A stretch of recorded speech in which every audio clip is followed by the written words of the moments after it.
Salut les amis, comment ça va? C'est Steph, bienvenue sur la chaîne Manga Critique.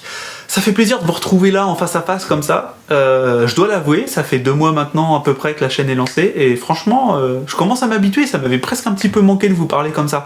Donc vous êtes de plus en plus nombreux sur la chaîne. Merci à vous, je crois qu'à l'heure où j'enregistre, on est un truc comme 95 abonnés. Franchement, en 2 mois, moi je suis content. Bon oui, je vois, il y a des chaînes, des mecs qui sont à 10 000 abonnés en 1 an ou quoi. Bon, on n'est pas tous aussi bons. Qu'est-ce que vous voulez? Non, 95 abonnés, je suis heureux déjà, franchement, c'est vraiment top. Du coup, il y a eu une longue pause parce que la vidéo Mangatech a pris plus de temps que ce que je pensais. Au fait, elle va se retrouver en 4-5 parties parce qu'on prend le temps de développer à chaque manga. On n'a pas fait des passages très rapides sur les mangas, donc voilà. Elle est avec madame, du coup, si vous l'avez regardé. Là, je vous retrouve pour la vidéo des nouveautés du mois d'avril. Alors, je vais refaire le petit speech que j'avais fait sur l'autre vidéo. C'est les nouveautés, donc réédition, les nouvelles licences qui sortent, en gros tout ce qui est tome 1 et ce qui me paraît intéressant. Donc c'est ce qui me paraît moins intéressant. J'essaye de diversifier un peu le style, tout ça, mais automatiquement, il y a peut-être des choses que vous attendez et que je vais peut-être pas citer. Donc je m'en excuse, mais surtout, s'il y a vraiment un truc bon, que vous estimez bon, mettez-le moi dans les commentaires, parce que moi je peux avoir totalement raté. Vous savez, quand vous vous préparez, vous voyez la liste, vous lisez plein de résumés d'histoire, des fois vous passez totalement à côté. Donc mettez-moi dans les commentaires, surtout, c'est réel, hein. J'ai vraiment envie que vous me mettez dans le commentaire, c'est vraiment moi en tant que passionné de manga, si j'ai raté une nouveauté, hein. Je m'en fous d'avoir plein de commentaires pour que ça monte en tendance, hein. Je vous le dis, hein. Donc mettez-le vraiment si vous avez une nouveauté que vous attendez et que j'ai pas cité. Ça m'intéresse. Donc c'est y part les amis.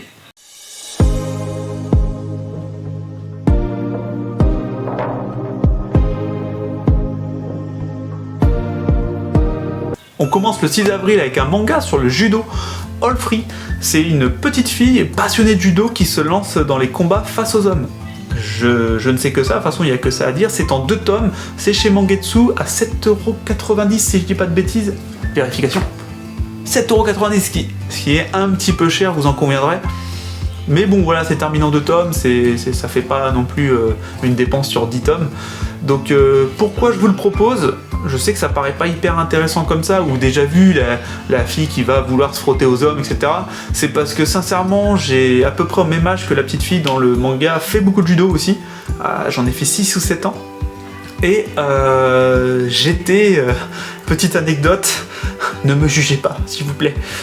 Petite anecdote, j'étais le meilleur sincèrement de tout mon dojo dans ma phase d'âge. On devait être 30 ou 40 hein, dans ma phase d'âge, et j'avais fait 4 ans sans perdre un combat au sol, sans perdre un combat debout, et un jour il y a une jeune fille qui arrive en face de moi et je me dis bon, je vais pas trop la toucher, vous savez, à 11-12 ans on a toujours peur, oh là mon dieu, est-ce que je vais toucher les seins, est-ce que je vais toucher, alors qu'elle a même pas de seins à 12 ans, enfin bref, c'est débile, t'es là pour faire du judo, t'es pas là pour faire oh mon dieu, mais bon, on est con à 12 ans. Et je me suis dit, je vais rester fixe, je vais lui faire ça, et puis c'est bon, elle va tomber. Et en fait, elle m'a mis la raclée de ma vie, mais quand je vous dis la raclée de ma vie, c'est la plus grosse raclée de ma vie au judo.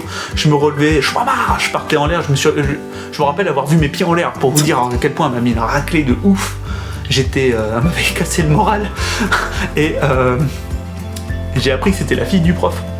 Et je ne savais pas parce qu'elle était là que depuis 1 mois, donc elle avait fait que quelques cours, moi j'allais à 1 cours par semaine, elle avait fait que quelques cours avec moi et c'était la première fois que je l'affrontais et elle m'a mis la tôle de ma vie. Donc tout ça pour dire que déjà à cet âge-là, une fille qui massacre des mecs, c'est totalement faisable.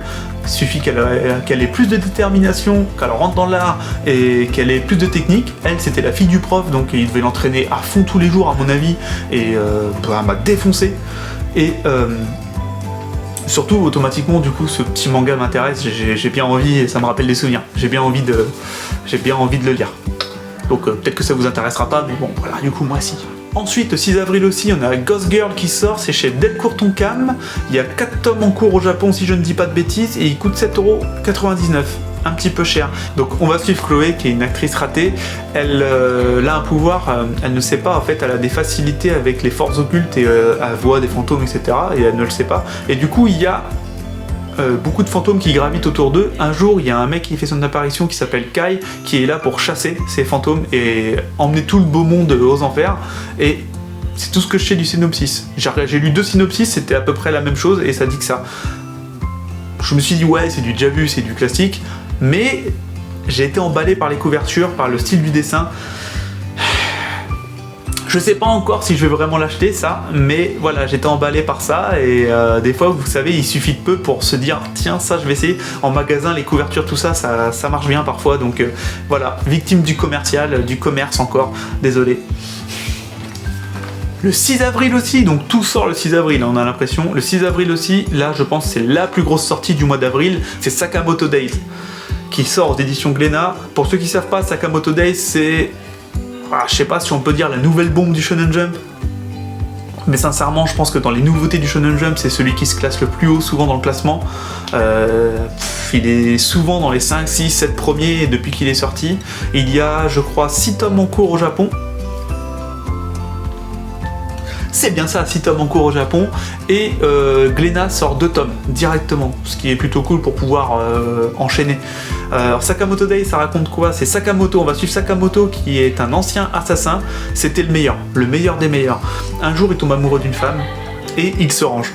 Il va devenir gérant d'une petite supérette comme il y en a beaucoup au Japon, avec sa femme, il va fonder une famille, comme beaucoup de pères de famille, il va prendre du bin, hein, parce que c'est mignon, hein, et donc il a les cheveux longs, les lunettes, la moustache, il est bedonnant, voilà, le mec qu'on a rien à foutre, qui est juste là pour faire sa vie tranquille, et un jour le problème c'est que sa vie d'assassin va le rattraper, vous savez, ce genre de choses, ça vous lâche jamais. C'est comme les mafieux, hein, ils finissent toujours pas battus dans une cave ou je sais pas où, même 20 ans après. Et il va devoir reprendre donc du service et il faut croire que ce bon vieux Sakamoto n'a rien perdu de toutes ses aptitudes. Donc j'ai rien vu, ça c'est lecture-réaction sur la chaîne, c'est sûr et certain. Les 2 tomes, vous en faites pas, ça fera pas 15 minutes comme Ping Pong. Je pense pouvoir, je prends d'expérience en même temps, je pense pouvoir faire une vidéo de 7-8 minutes de réaction des deux, peut-être 10 minutes des deux tomes pour que ce soit plus rapide, plus vivace. J'ai pas besoin de laisser 20 secondes à chaque fois où genre en vitesse rapide, je tourne les pages et tout. Donc lecture-réaction sur la chaîne de Sakamoto Days, je vais essayer d'aller le chercher le 6, en rentrant du boulot, le 6 avril, je vais essayer d'aller le chercher, boum, tourner la lecture-réaction. La tournée plus la montée le soir même en sortant du boulot, je pense que ça va être compliqué parce qu'il y a du taf, mine de rien, avec la musique et tout, il y a du taf. Donc je vais voir, mais au moins genre le 7 avril, le 8 avril, ça sera sorti en lecture-réaction. Promesse. Ensuite, le 7 avril, on a The Ranking of King. Alors ça, c'est sorti en anime, avant tout sur Crunchyroll, et ça a été un très gros succès, très gros succès. Très surprenant vu le design du personnage et tout. C'est en 12 tomes, fini au Japon, et l'éditeur c'est Kiun, mes petits bébés, mes petits favoris. Encore un super choix de série je pense pour Kiun. Alors faut savoir que ça se passe dans un monde où en gros il y a 10 ou 12 pays je crois. Ces pays en gros se classent selon les hauts faits de leur roi. Voilà, plus ton roi il fait des choses extraordinaires, plus t'es bien classé. Et on va suivre Boji ou Bochi, je sais pas trop comment ça se dit, hein, qui est un petit gars faible, sourd et muet, qui n'aime pas la violence, qui aime plus sniffer des fleurs que parler politique, etc. Et puis de toute façon il est sourd et muet. Qu'est-ce que je suis con. Ah désolé, je suis vraiment con, putain. Et un jour, ce pauvre petit Boji va hériter du trône puisque son père décède et il est l'aîné. Donc c'est lui qui hérite du trône. Donc ils sont pas mal barrés avec un petit roi grand comme ça et sourd et muet pour monter dans le classement. Et le truc c'est qu'il va rencontrer une ombre, un esprit qui s'appelle Kage et qui, oui ils sont pas allés le chercher très loin, il s'appelle Kage et il va se lier d'amitié avec cet esprit et cet esprit va l'aider à monter dans les rangs du coup. Et ça paraît comme ça, c'est intéressant en fait, tu te dis vraiment, ça change de ce qu'on a l'habitude de voir en manga et je suis très pressé de lire ça. C'est considéré comme un seinen d'ailleurs, je pense parce qu'il n'y a pas trop d'action tout ça et ils se sont dit que c'était peut-être plus un public adulte qui allait être intéressé par ça. Mais clairement, je vais me l'acheter. Je vais me l'acheter c'est sûr, et 12 tomes finis au Japon, donc tu sais que tu pars pas sur un truc c'est déjà fini en plus, voilà, c'est déjà fini, c'est clairement la sortie en anime et le succès de l'anime qui fait que Ki-hoon s'est dit ouah, paf, on va choper le manga vite et tu vas pas partir, je pense qu'en un an et demi ça va être fini, dans un an et demi on a les 12 tomes dans la mangatech quoi. Le 15 avril on a Coppelion, alors ou Coppelion, je sais pas trop comment ça se dit, ça c'est pareil, c'est un anime qui est sorti et du coup il y a, alors je sais pas comment se dit la maison d'édition, c'est Noévé Graphics. Il y a 26 tomes, c'est fini au Japon, donc ça c'est pareil, c'est cool. Putain, qu'ils sortent des séries qui sont finies au Japon, c'est top. Tu sais que voilà, s'il y a un succès convenable en France, tu vas l'avoir ta fin de série, il n'y a pas de problème. Si le mangaka il a un problème de santé, tout ça, t'as pas de problème de ta série qui va se retrouver finie. Alors Coppelion, ça raconte quoi? Il y a un gros incident nucléaire au niveau de Tokyo. La ville est obligée d'être évacuée, du coup ça va se transformer en ville fantôme. Tokyo en ville fantôme, c'est chaud quand même. Et 20 ans plus tard, le gouvernement japonais envoie 3 jeunes lycéennes génétiquement modifiées qui donc peuvent supporter les ondes nucléaires, les ondes... Oh, j'ai plus le mot. Oh putain, c'est horrible quand t'as le mot qui vient pas comme ça. Donc qui peuvent supporter les radiations, voilà. Oh là là, le gars... Donc elles peuvent supporter les radiations. Alors pourquoi le gouvernement japonais envoie 3 lycéennes? Sincèrement c'est un petit peu débile. Nous sommes d'accord, mais je pense que ça doit être expliqué dans le manga. J'espère que c'est pas juste comme ça, 3 lycéennes, juste pour avoir un peu d'aichi ou je sais pas quoi. J'espère pas. Et donc elles sont là pour rechercher des survivants. Je pense qu'il va y avoir un petit côté un petit peu à la Terraform Mars, où avoir rencontré des êtres du coup modifiés à cause des radiations, etc. Et qu'il va y avoir de la baston. C'est quasi sûr. Et 26 tomes, tu peux pas faire ça juste si à vous sauver des survivants. Donc voilà. C'est un shonen. Non, c'est un seinen, je raconte de la merde, c'est un seinen. Le 15 avril aussi, encore chez Noévé Graphics, chez Noévé Graphics. Franchement, limite, les amis, je vais les contacter sur Messenger. Aussi, un de vous, dans les commentaires, sait comment ça se prononce, dites-le moi, quoi. Mettez-le moi en phonétique dans les commentaires, parce que franchement... Ouais, Noévé Graphics, c'est peut-être plus sympa à dire. Donc on a... Du coup, je suis perdu.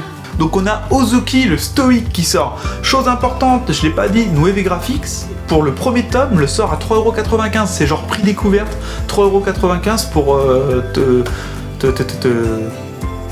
t'aider à passer le cap et à acheter le premier tome. Donc 3,95€ pour Coppelion et là pour Ozuki le stoïque. Alors Ozuki le stoïque, c'est terminé en 31 tomes au Japon et ça raconte quoi? Ozuki est un gardien des enfers, c'est le bras droit du roi Enma. Donc le roi démon Enma, pour ceux qui ne connaissent pas, c'est le gardien des enfers, donc c'est son bras droit. Le problème c'est que le roi démon Enma c'est un gros fainéant et que Ozuki va se retrouver à tout gérer, les enfers, tout ça, seul. Entre les vedettes mortes qui font des caprices de stars pas possibles, qui doit se retrouver à gérer, et les problèmes administratifs lourds, parce que même aux enfers il y a des problèmes administratifs, et les problèmes de rivalité, etc. Ça va être sympa. Entre l'action et l'humour, je le sens bien et je me dis que s'il y a eu 31 tomes au Japon, c'est pas pour rien, c'est que la série est quand même allée au bout et que ça a l'air intéressant. Le 15 avril aussi, je suis obligé d'en parler parce que c'est un shonen qui a marqué ma vie de fan de manga. Je ferai peut-être une vidéo un jour si ça intéresse des gens sur ma vie de fan de manga, comment je suis passé de mes 5-6 ans, le Club Dorothée, à ça maintenant. Et clairement c'est Naruto. Ils font une réédition double de Naruto. Elle a fait parler parce que cette édition s'appelle l'édition Hokage.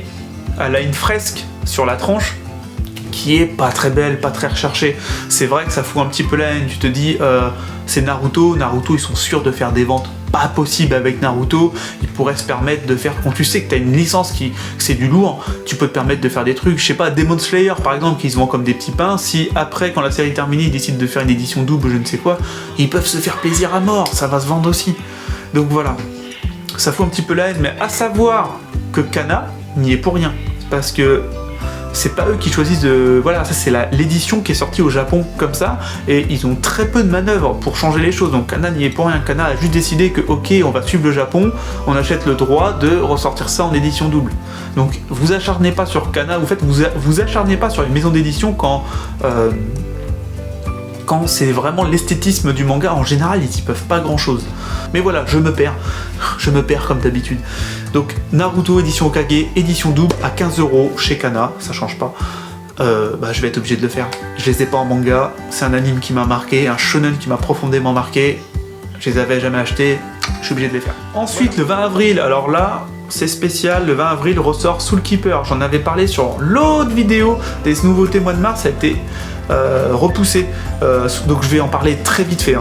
Soul Keeper, c'est une fille qui est morte, elle s'entraîne pour être réincarnée, sauf que c'est une tête brûlée. Son professeur, pour la punir, décide de l'envoyer comme esprit protecteur. Elle se retrouve esprit protecteur du premier ministre japonais à qui il reste 300 ou 500 jours. Là, je fais que les souvenirs du mois dernier, 300 ou 500 jours de vie, et bon, on va voir la relation entre cet esprit protecteur et le premier ministre japonais, et ça peut être super intéressant. Ensuite, Meian Edition a aussi repoussé Dumbbell, combien tu peux soulever. Donc une meuf, j'en avais parlé, en plus un manga que j'attendais, parce que ça parle des salles de muscu, ça me fait bien marrer.